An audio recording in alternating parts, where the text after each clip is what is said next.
زرمینہ خواب سے ہڑبڑا کر جاگتی ہے، سانسیں تیز پسینے میں بھیگی ہوئی، آنکھیں خوف سے پھیلی ہوئی۔ نانی اس کے پاس بیٹھی سورہ یاسین پڑھ رہی ہوتی ہے۔ زرمینہ آہستہ سے بولتی ہے، نانی وہ عورت، وہ بچی میں تھی۔ نانی نظریں چرا لیتی ہے، جو دیکھ لیا اس پر یقین مت کرو، جو باقی ہے وہ سب سے خوفناک ہے۔ زرمینہ دن میں بھی اکیلی نہیں رہ سکتی تھی۔ دیواروں پر سائے بنتے ہیں، آئینے میں اجنبی چہرے جھلکنے لگتے ہیں، اور ہر خواب میں وہی غار، وہی عورت، وہی سرگوشی۔ آخر کار زرمینہ دوبارہ غار میں جاتی ہے، جو دریا کے کنارے پر ہے۔ اس بار وہاں اندھیرا زیادہ ہے، خاموشی میں لرزش چھپی ہوئی ہے۔ اچانک ایک دھیمی آواز آتی ہے، وقت ختم ہو رہا ہے زرمینہ۔ پری نمودار ہوتی ہے، سفید لباس، ہوا میں ہلکی سی تیرتی، آنکھوں میں روشنی کم، درد زیادہ۔ زرمینہ سخت لہجے میں پوچھتی ہے، کون ہو تم؟ بار بار مجھے کیوں بلاتی ہو؟ مجھے کیا دکھانا چاہتی ہو؟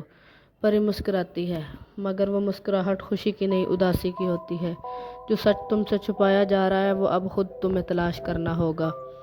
زرمینہ کے ہاتھ میں اچانک ایک جلا ہوا کاغذ آ گرتا ہے۔ اس پر پرانی زبان میں کچھ لکھا ہوتا ہے، جو صرف وہ پڑھ سکتی ہے۔ جیسے جیسے وہ پڑھتی ہے، غار کی دیواریں لرزنے لگتی ہیں، پری غائب ہو جاتی ہے۔ نانی، جو ہمیشہ تحفظ کا ذریعہ لگتی تھی، اچانک زرمینہ سے نظریں چرانے لگتی ہیں۔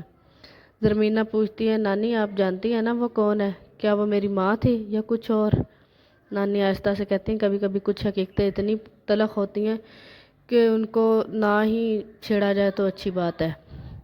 زرمینہ غصے سے کمرے سے نکل جاتی ہے۔ اس کے کانوں میں اب ہر وقت ایک ہی جملہ گونجتا ہے، فیصلہ تمہیں کرنا ہے، معافی یا بدلہ۔